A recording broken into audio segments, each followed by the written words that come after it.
You might be thinking, alright, now it's time to build Andy's room, throw in some walls and start placing all the cool models we created in Season 1. But guess what? That's not what we are doing, at least not yet. This process of arranging objects in a scene, which is a crucial step in 3D art, is commonly referred to as set dressing, the art of arranging objects in a scene. Generally, set dressing can be done in two ways. Either before applying materials to the objects, or after they've been textured and have their materials applied. Here's the fun part. When objects have materials, they really come alive. You can see their textures, colors, and how they interact with the scene and lights. It's like they have their own personality. That's why this season is all about, bringing these models to life with materials. We'll dive into textures, colors, and shaders, turning our models from simple shapes into eye-catching pieces of art. Set dressing? Don't worry, that exciting part comes later. For now, get ready to unlock the magic of materials.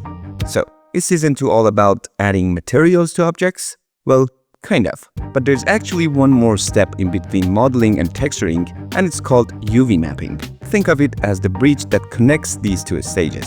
If you've never heard of UV mapping or it sounds like a mystery to you, don't worry, you'll get familiar with it soon enough. So, welcome to Blender's Story from Zero to Andy's Room Season 2, UV and Materials Beginner's Guide. Let me pause here and share an important note about this season. If you've never worked with UV and materials before, let me assure you at the start, it's perfectly normal to feel like nothing makes sense. Your initial reaction might even be similar to how you felt the very first time you opened Blender. But remember how over time you get comfortable with Blender and start creating various models without needing to master every single modeling tool? This is exactly the same. It's a natural part of learning something new. There's no need to worry. In the coming episodes, we'll work on every model we created in Season 1 and apply materials to all of them.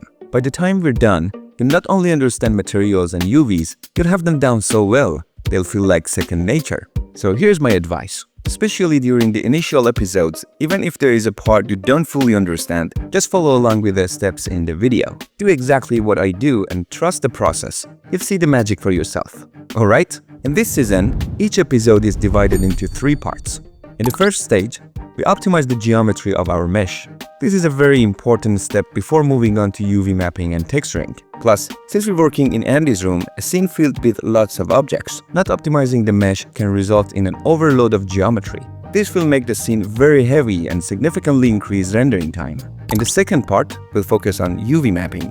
Finally, in the third stage, we'll create and apply materials to our 3D models. However, the first 2 episodes will be handled a bit differently. That's because this episode and the next one serves as kind of introduction. As always, you can download the free practice files for this course using the link provided in the description. These files include the textures and the 3D models we worked on in the first season. This way, if you don't have access to the original 3D models, you can still follow along. If you'd like and are able to support us, any contribution would mean a lot and help us continue creating content. No matter the amount, it makes a big difference. And if supporting isn't your thing, no worries. Simply here type 0, grab the files, and enjoy. Now if you're ready, let's dive in together.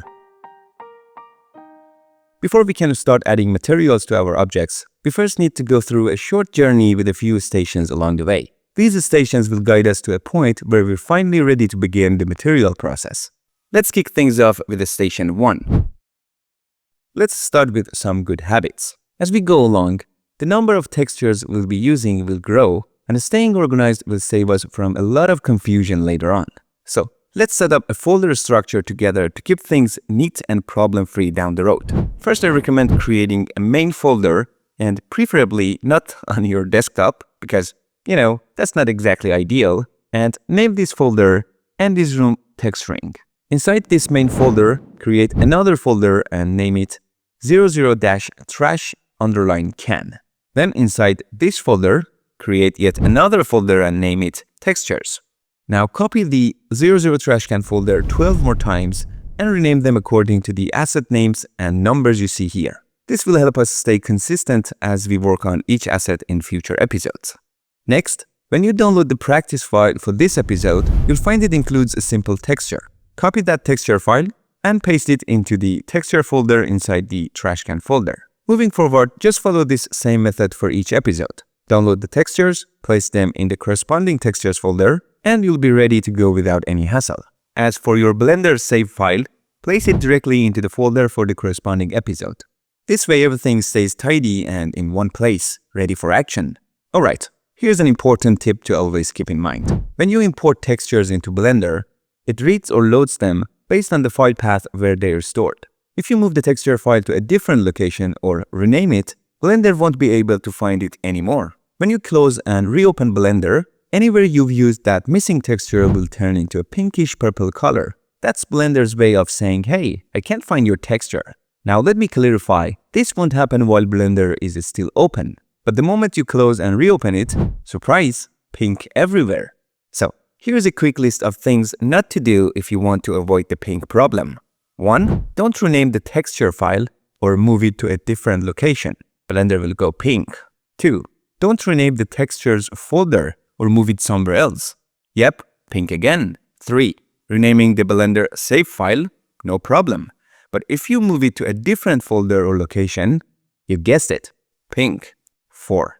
However, renaming or moving the main folder, the one with everything inside, is totally fine as long as everything inside stays together. The key is to keep your Blender file and its associated textures in the same folder side by side and avoid moving them after saving. Got it? Okay.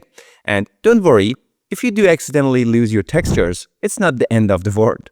You can always reintroduce them to Blender and no more pink. Alright, that wraps up file management. If you're all set, let's move on to the next station. But before we get there, I've got some exciting news. Blender has released its brand new version 4.3. It comes packed with tons of cool and powerful new features. I've already updated my Blender to 4.3 and will be using this version for this season, so I highly recommend you install it too. I've dropped the download link in the description for you. Now, here's an important note. When you install the new version, all the extensions and hotkeys we set up in the previous season might be lost, so you may need to set them up again in the new version. To be sure everything is working, let's quickly activate them again. Simply go to the Edit menu and select Preferences, click on the Get Extensions tab, and here just type Extra and install Extra Mesh Objects. Next type Edgeflow in the search bar and install that too. Then type Bool and install the Bool tool. Great!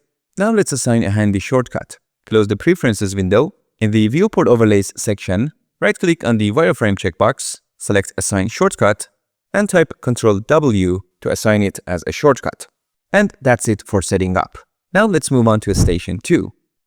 Alright, I've opened the trashcan file we modeled back in Season 1. First things first, I'm going to press Ctrl-Shift-S to create a Save As copy. I'm going to name it 01-trashcan_texturing-01 and save it in the folder we created earlier. This way, the original modeling file stays safe and I can work on this version without any worries. Alright, let's move on. I'm going to delete these two blueprints since we don't need them anymore. Then by pressing 1 on the numpad, I'm going to switch to the front view. I'm going to select these two objects, press G and then Z, and move them up so they are aligned above the grid. Next, I'm going to rename the objects. I'm going to select this one, press F2 and name it Bin and press Enter. Select this one, press F2 again and name it Rim and press Enter again. Now I'm going to select both objects, press M to create a new collection and name the collection Trashcan. Look at that. The outliner is much more organized now and it's super clear what's going on in our scene. Alright, we've arrived at the final station and it's a really important one. In production workflows, rendering is typically one of the last stages. It happens after everything else: modeling, UV mapping, materials and texturing, lighting, camera setup, animation, and all the other tasks are complete. Rendering itself is a critical phase. But just because rendering is done at the end, doesn't mean we can ignore it until then. Why? Because the render engine has a direct impact on our workflow. It determines essential aspects like the type of scene lighting, camera setting, material and shaders, shadows, effects, and so much more. It even influences the final look of our work in a big way. That's why before diving into materials, we need to make an informed decision about which render engine we'll use. In the world of CG, there are countless render engines like V-Ray, Arnold, RenderMan, Octane, Redshift, and many more. Every software usually comes with its own default render engine, and Blender is no exception. Blender has two powerful render engines, eevee and Cycless. Now, what exactly are render engines, and how do their settings work? Well, that's not the focus of this season. Instead, we'll only cover what's necessary to complete the Andy's Room project.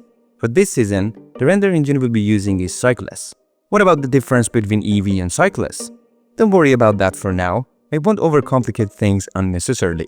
If you're completely new to rendering and this all feels like uncharted territory, that's totally fine. As we progress, you'll get more familiar with it step by step, right? Now let's learn how to set up the Cycless render engine. It's super simple. Just click on this icon, Render Properties.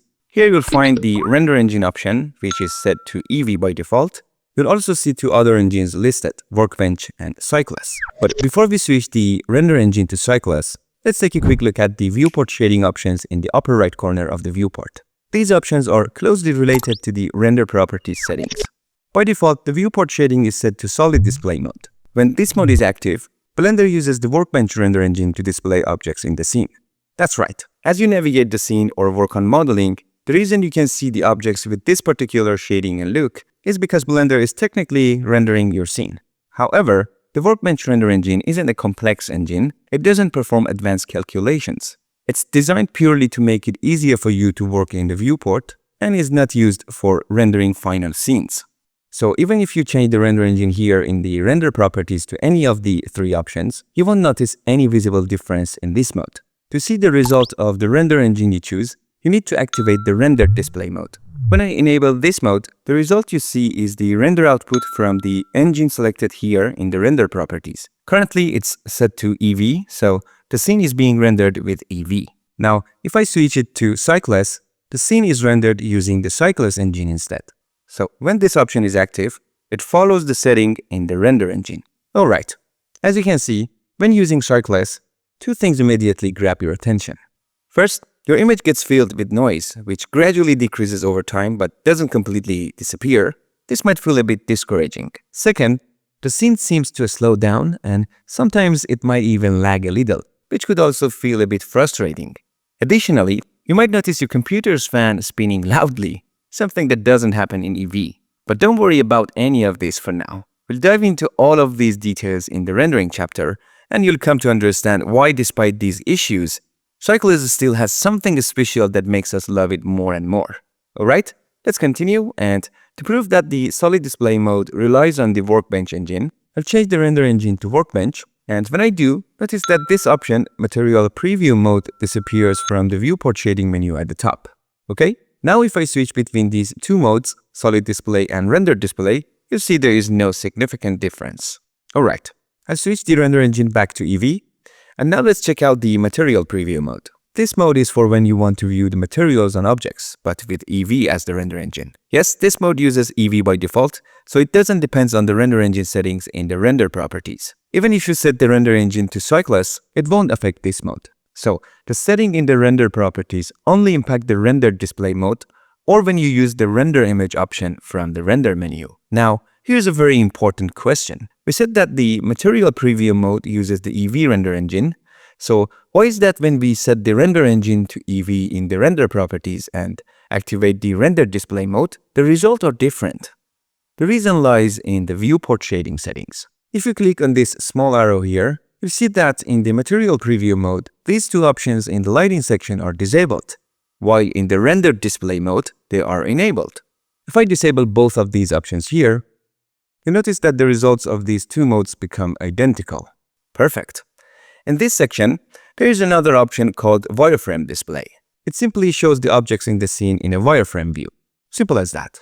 Alright? You can also use the shortcut key Z to switch between these modes. See how easily you can toggle between any mode you like using this method. Alright, now one last point in this section. Please keep in mind that since the eevee render engine is much faster than Cycless, we usually use this mode Material Preview, which relies on eevee, for viewing textures and materials. This allows the scene to render quickly and makes it easier to work. Then, when we want to see the final render result, we switch to this mode, which is Rendered Display Mode. Just make sure that in this section, the render engine has been switched to Cycless. Okay? That wraps up the basic introduction to viewport display settings. Now, since we're working with the Cycless render engine, I'll change the render engine to Cycless, activate the rendered display mode, and turn off these two options in the lighting section. By doing this, the scene is being lit by the image you see here. These types of images are called HDRIs, which are high dynamic range images that can be used to light a scene. This type of lighting is referred to as IBL or image-based lighting. Don't worry too much about this for now, as we haven't started discussing lighting yet. We'll explore these topics in more detail later. For now, because the light and its color can heavily impact how our materials look, we need to ensure that our scene has neutral lighting so we can see the materials' colors as accurately as possible without the light's color altering them. To do this, I'm going to click here, and you'll notice that as I select different HDRIs, the object's color changes slightly. For this reason, select this one for now, as the light color in this HDRI is more neutral compared to the others. It's worth mentioning that you can also add HDRI images that you download yourself to this list, but we'll leave that for a future section. Okay, I'm gonna press Shift A to add a plane, then press S and move my mouse like this to scale it up. Alright, that looks better.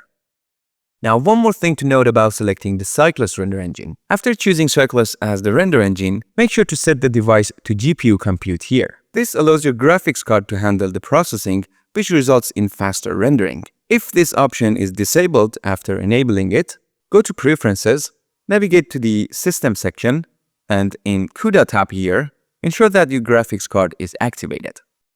Alright, now we've selected the render engine, set the viewport shading to rendered display, and chosen a relatively neutral light for the scene, and now everything is almost ready for us to dive into materials. So, destination, starting with materials. Alright, let's start working with the bin object. I'm going to select it, and generally, there are two main methods for working with materials in Blender. One is through the material properties here, and the other is by using the shader editor panel. By default, the shader editor panel isn't included in the layout workspace. For now, we'll use the first method through the material properties, and later we'll dive into the shader editor, which is much more powerful. Now, if I click on this plus icon here, it creates a material slot and adds it to this section. A material slot alone doesn't do much. We need to assign a material to it. So, to do that, we simply click on the new button here, and you'll see that a new material is created for the slot we just added. Okay, let me undo with Ctrl Z. We can also directly click the new button here. This way, both steps happen at the same time, creating a slot and assigning a material to it. So what's the purpose of this plus button? This button is used when you want to add additional slots to your object and apply multiple materials to it. I'll explain this in more detail as we progress. For now, I'm going to click the minus button to remove these extra slots and their materials. And just like that, we've created a material for our object. Since we had the object selected beforehand, the material was automatically assigned to it. Now I'm going to double click on this section and rename the material to bin mat. Alright, here we have the main surface section, and for the surface property in this area, Blender has chosen the principled BSDF shader by default. That's why you see all these properties here which belongs to this shader. For example, if I click here and remove the principled BSDF shader, you'll notice that no properties are displayed here, and our object turns completely black. So, what exactly is a shader? Great question. If I were to explain it in a simple, casual way, a shader is basically something that contains specific properties which define the characteristics of a material. That's why in the surface section, we need to choose a shader. The shader determines how the material reacts when light hits it. For this reason, when no shader is assigned to the surface of our object's material, the material doesn't react to light at all and it appears black. Now, when we create a new material by clicking the new button, Blender automatically assigns the principled BSDF shader to the material's surface. This shader provides us with these properties, allowing us to control how the material interacts with light. The principled BSDF shader is incredibly powerful and offers many useful properties. So, I'm going to click here and don't worry too much about this list and just select principled BSDF again. As you can see, our object now reacts to light. For example, if I click on this section here and click and drag on this area, I can adjust the color property provided by this shader, changing the material's color like this. Cool, right? It's starting to get exciting. Now, the color property really shows its power when instead of just selecting a color, you can tell it to use a texture. To do this, simply click on this yellow circle icon, and in the list, since we want it to use a texture, select Image Texture under the Texture section. And here comes the purple color. What does that mean? Yep, it means Blender can't find the texture. Well, Makes sense though, since we haven't assigned any texture to it yet. If you click here under base color, you'll notice that 2 new options have been added. Just click on open and then select the texture file I included in the exercise file.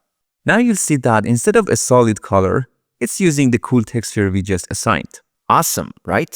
If you want to go back to using a color instead, just click on the X here, then click here and choose remove.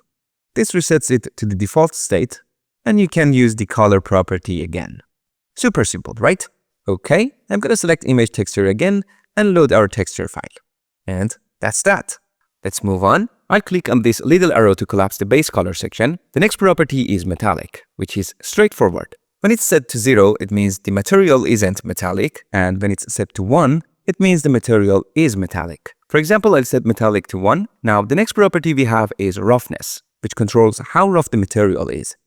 A value of 0 means the material isn't rough at all, it's super shiny. As you can see now, our material is a very shiny metal reflecting its surroundings, which currently is an HDRI image. The closer the roughness value gets to 1, the rougher the material becomes. A value of 1 means the material is completely rough. Okay, now just keep in mind that we usually set metallic to either 0 or 1. We don't typically use value between 0 and 1 for metallic because in the real world, the one we're living in right now, materials are either metallic or not. There's no such things as a semi-metallic material, at least not yet. So if you want to create physically accurate materials, always remember this. However, Blender doesn't restrict you. You can set metallic to value between 0 and 1 if you want. Blender leaves room for a little experimentation and creativity. Now, since the material for this trash can is supposed to be plastic, I'll set metallic to 0 and reduce the roughness significantly to create a relatively shiny plastic look. And there we go. Alright, that's enough for the bin material for now. We don't want to make it too complicated just yet. Let's move on to the rim object. I'm going to select it, click New here to create a material for it, double-click its name, and rename it to Rim Matte. Now I'll click on the color section and darken it. This part is also going to be plastic, so I'll leave the metallic value at 0 and reduce the roughness a bit. And that's done. Now, as you can see, the texture we assigned to the bin material is also showing on the inside of the trash can. But we want the inside of the bin to have a different plastic material, white in color without any texture. To do that and to make tasks like this much simpler, it's better to get familiar with the second method of working with materials, using the shader editor. But we'll cover that in the next episode. So don't forget to save your scene at this point so we can continue working on this project and complete it in the next episode. Alright everyone, we reached the end of the first episode. I recommend watching this episode again carefully before the next one comes out. It'll make understanding the next episode much easier. Thank you for sticking with me. Until next time, take care.